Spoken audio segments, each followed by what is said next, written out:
had not been back there in years, but it was the last place left to look.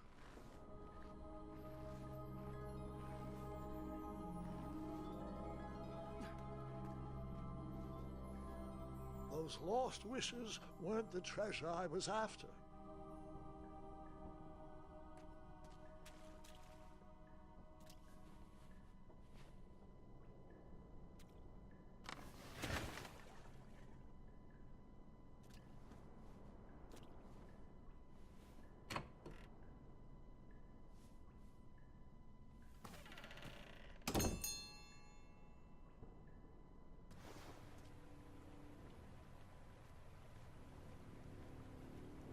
It was not exactly as I remembered it, but it wasn't all that different either.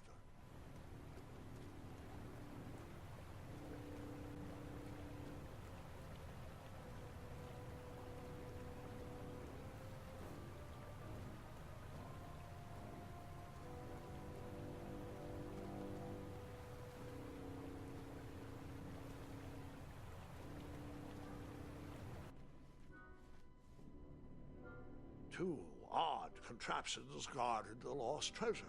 I would have to turn one and see what happened.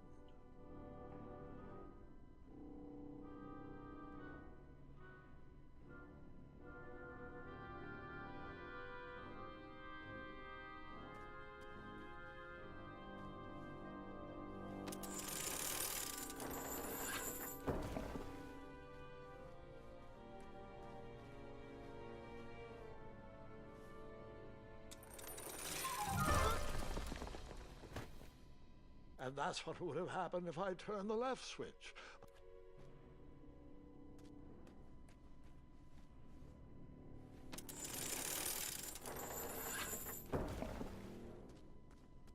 I decided this was no time to take a nap, even though that bed looked very squishy and very comfortable.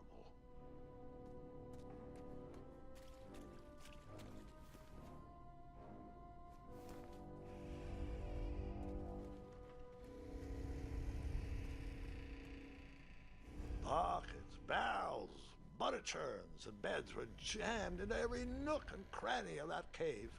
It all seemed so familiar.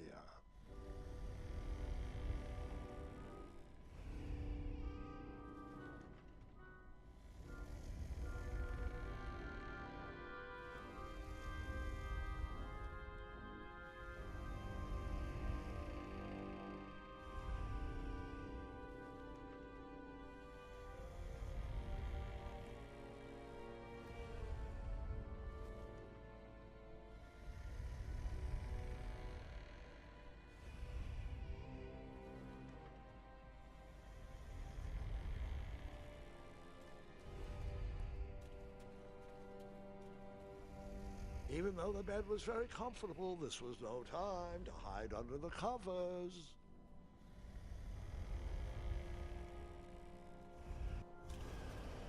Wait.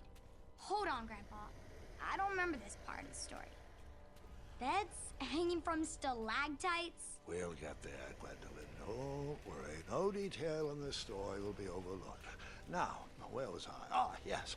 As I treaded through the river of rumbling trundles, I feared I knew the source of that deafening wind.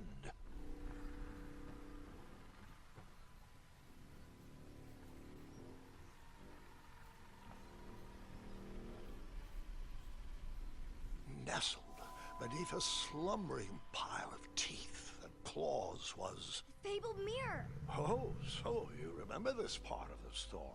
Well, dragons are my favorite. Do you want to tell this part? Yes. King Edward sent me, the greatest knight in all of Daventry, on a quest to return his stolen mirror. A gigantic, hulking beast of a dragon was the last thing in my way to... My way to add a shinier hat to my collection.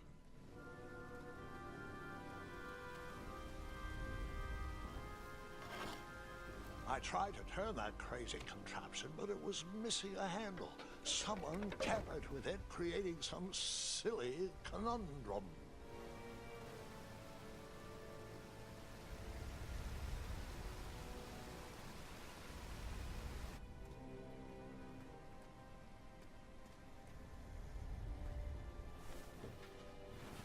as I was saying, this was no time to take a nap.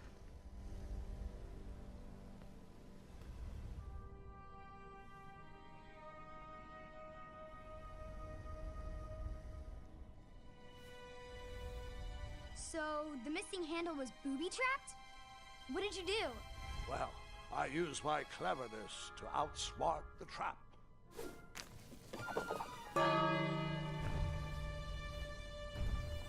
Then I used my cleverness to hide.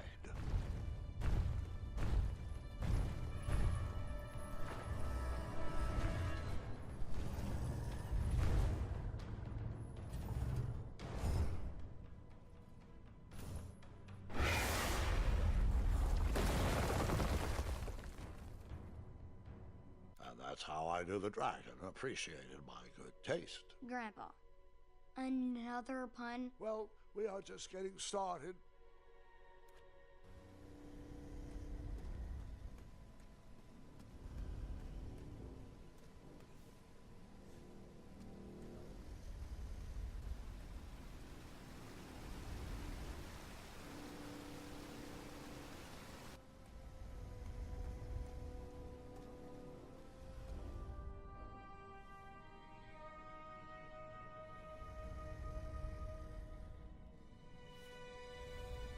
So, the missing handle was booby-trapped? What did you do? Well, I used my cleverness to outsmart the trap.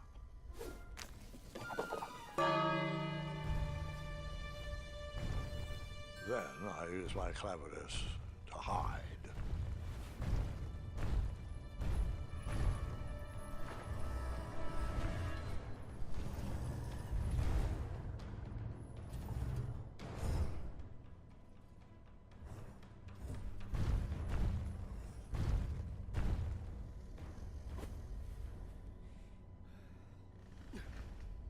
Luckily, that half-blinded beast never noticed me in bed. A dragon's eye must be really hard to pierce with an arrow. At archery lessons, I can barely hit a hay bale. It is indeed a feat only for skilled archers.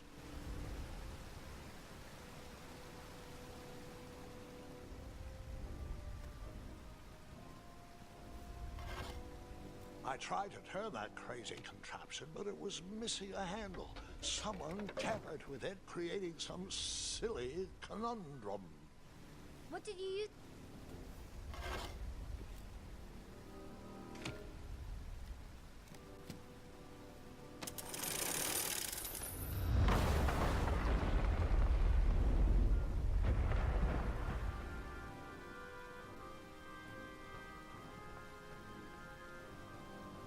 The dragon's chains were coiled around a gigantic switch mounted to the cave wall.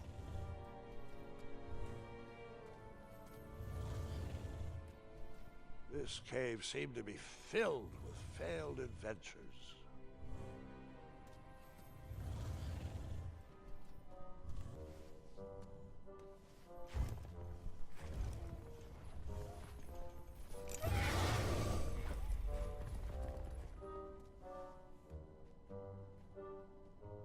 After he briefly basked in the sun, the narcoleptic dragon went back to snoring.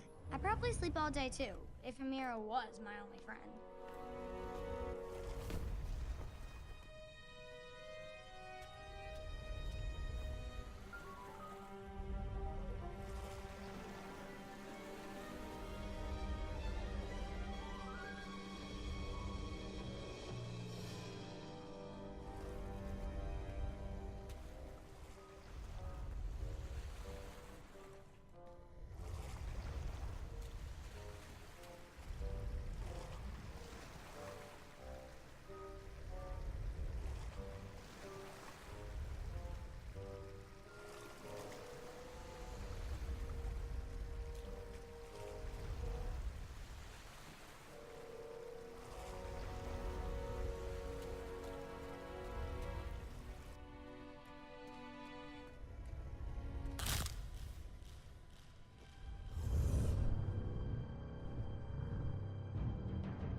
whoever designed this trap thought they were pretty clever, but I would probably find a way to hit that unreachable switch.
The mirror called out to me.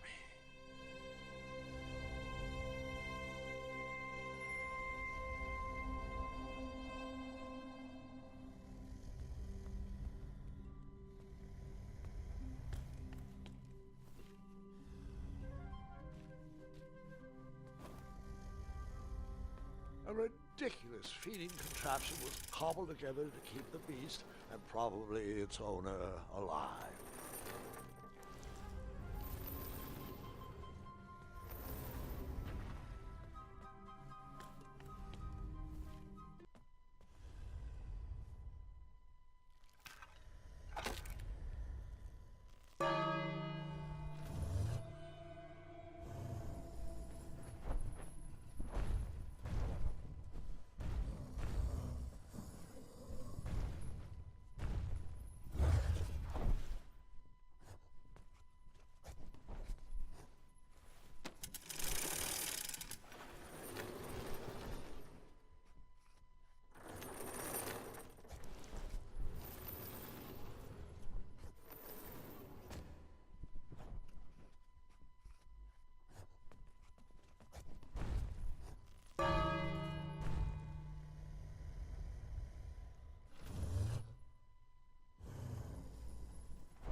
Let me guess. You escaped with only...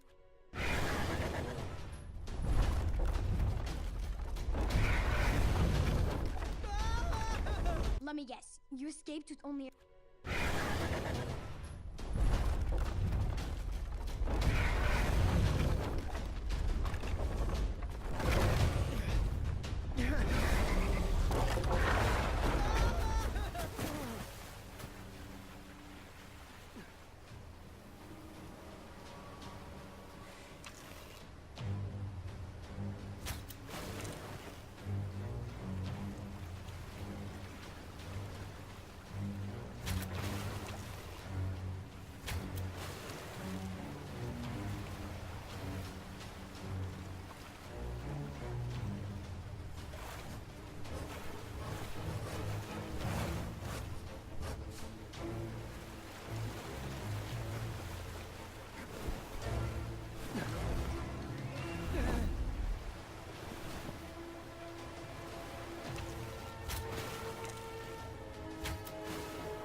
With a magic mirror safely in my possession, I dreamt of the Daventry I would be rewarded with, and the kingdom it could become.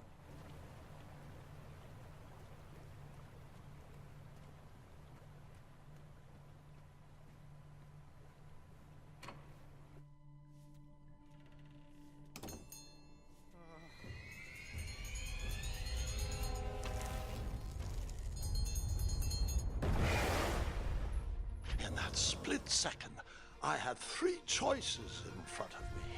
Any would clear my path to safety, and all would have rippling consequences.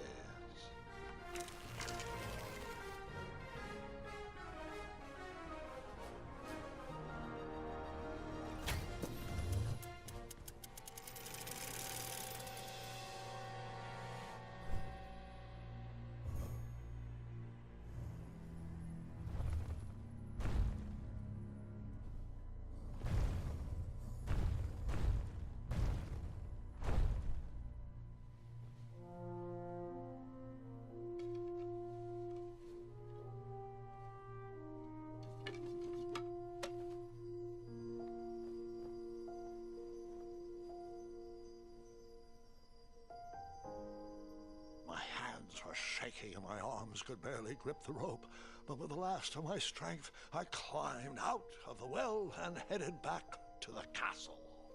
Ever since the magic mirror returned, its reflections have warned the kingdom of danger, kept our family safe, and it has exposed many troublesome crumbs tangled in my beard.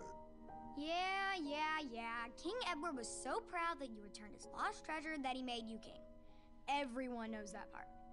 Now, can we get back to that dragon? Gwendolyn, there is so much more to my stories than dragons. I hope this old cap will be remembered for far more than the action tattered across its brim, sewn into the seams of many hidden adventures. All right, let's get back to the dragon. Tell me everything. Like, why did you set the dragon free even though he was trying to eat you? I set him free because, well, over the years I realized that the dragon was not the despicable, hideous beast Daventry had made him out to be. He was just a caged animal that was never shown any kindness. On that day, I forgave the dragon for his atrocious past. You have such a bizarre way of making friends, Grandpa. I guess I do too. I'm known as Gwendolyn the Popular back home, but only to my stuffed bunnies. I've always found it best to pursue friends where I can, though they don't always feel the same about me. All right, you two. Grandpa needs to rest. Gwendolyn, it's way past your bedtime. Sleep well, Grandpa. I'll be back first thing in the morning. I don't need rest. I'm as spry as I've ever been, though I wouldn't mind a slice of magic fruit.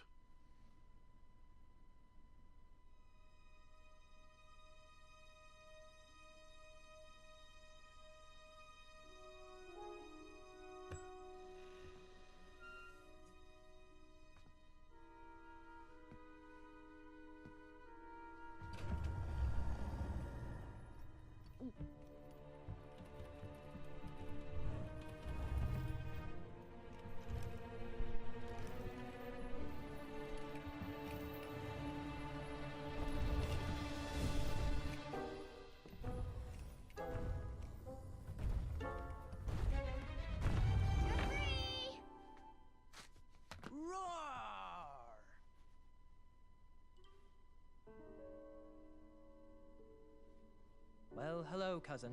Guard! I'm glad you're finally here. He's been asking about you for days. I had to sit through the same story 5 times. We got here as fast as we could, and I like Grandpa's stories, especially the ones with dragons. Ah, yes, the legendary beast that he set free. I don't know if he forgets I've heard that story before or he doesn't care, but he loves telling it to anyone that will listen. I'm pretty sure I heard the nursemaids telling his same jokes in the hall. Have you heard anything the doctors are saying? Yes, doctors, wizards, magic elves. Grandfather is fine, Gwendolyn. They all say the same thing. He's just old. He still has a few good years left. Look, we're all excited that your family made the trip, but there's no need to worry. You should get some rest. I'm sure you're scheduled for a full morning of Grandfather's hilarious ramblings. Oh, I'm also scheduled for the tournament tomorrow. Ah, yes, the fencing tournament. You'll love it. I'm, of course, favored to win and will make sure you have the very best seat to view my victory. The courtyard will be filled with important people and delicious hors d'oeuvres. Oh, I'm actually competing in the tournament. I had no idea we were hosting a junior tournament. That's incredible. In that case, I will gladly be there to cheer you on and eat delectable appetizers. Nope, no junior tournament. I'll be squaring off against you. I see. Well, perhaps this is the time to stop listening to stories and finally make some of your own. Good night, Gwendolyn. Sleep well.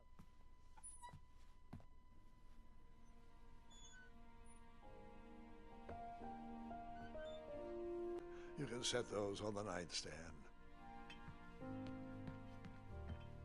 Grandma said to take 3 spoonfuls of each. I'll get to those. No need to fuss over me. Now let's talk about far more important issues, like that fencing tournament. I hear you're competing. Well, I signed up, but I'm not so sure anymore. Nonsense. If it's Scott you're worried about, he's no bother.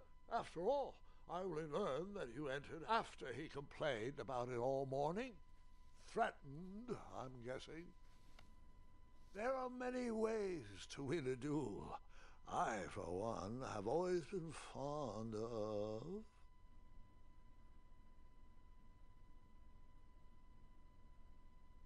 treating my opponents with respect. You'll be surprised what opens up to you. A lovely fellow once told me the fastest way to anyone's heart is through their stomach.